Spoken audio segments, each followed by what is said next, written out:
भाजपा से त्याग पत्र देते हुए रो पड़े शिव प्रताप शुक्ल। 18 फरवरी को लेंगे राज्यपाल पद की शपथ।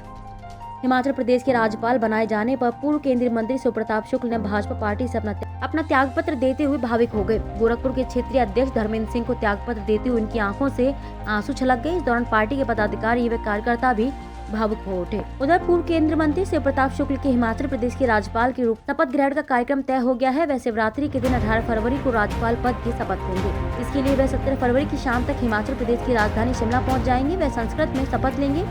शिव प्रताप इससे पहले राज्यसभा के सदस्य की शपथ भी संस्कृत में ही ले चुके हैं। अखिल भारतीय विद्यार्थी परिषद से राजनीति का कटहरा सीखने वाले पूर्व केंद्रीय मंत्री शिव प्रताप शुक्ल की पहचान शुरू से ही पूर्वांचल में राजनीति के ब्राह्मण चेहरे के रूप में रही है।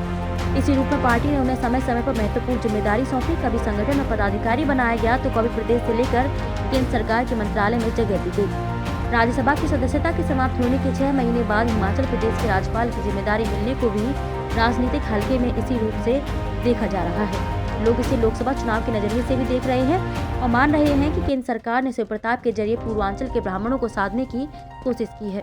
खजनी तहसील के रुद्रपुर गांव के रहने वाले 71 वर्षीय शिव प्रताप शुक्ल का राजनीतिक करियर अखिल भारतीय विद्यार्थी परिषद के कार्यकर्ता के रूप में शुरू हुआ था।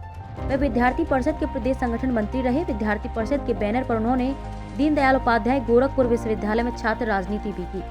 राजनीति में उनका दूसरा पड़ाव भारतीय जनता युवा मोर्चा में रहा। मोर्चे के प्रदेश मंत्री की जिम्मेदारी भी उन्होंने संभाली।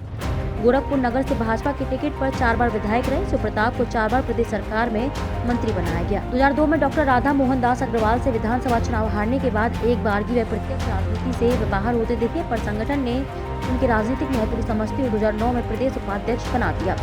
इस पद पर 9 साल रहकर उन्होंने संगठन के लिए पूरी निष्ठा से कार्य किया। 2019 के लोकसभा चुनाव आया तो एक पार्टी ने एक बार ब्राह्मण चेहरे के रूप में उनको प्रत्यक्ष राजनीति में खींचा। राज्यसभा का सदस्य बनाकर केंद्र सरकार में उन्हें केंद्रीय वित्त राज्य मंत्री बना दिया गया और वह तब तक मंत्री रहे जब तक चुनाव संपन्न नहीं हो गए। अब जब लोकसभा चुनाव एक बार फिर सामने है तो पार्टी ने उन्हें राज्यपाल जैसा महत्वपूर्ण पद दिया है। ऐसे में राजनीतिक विशेषज्ञ सरकार के इस निर्णय का राजनीतिक निहितार्थ निकालने लगे हैं।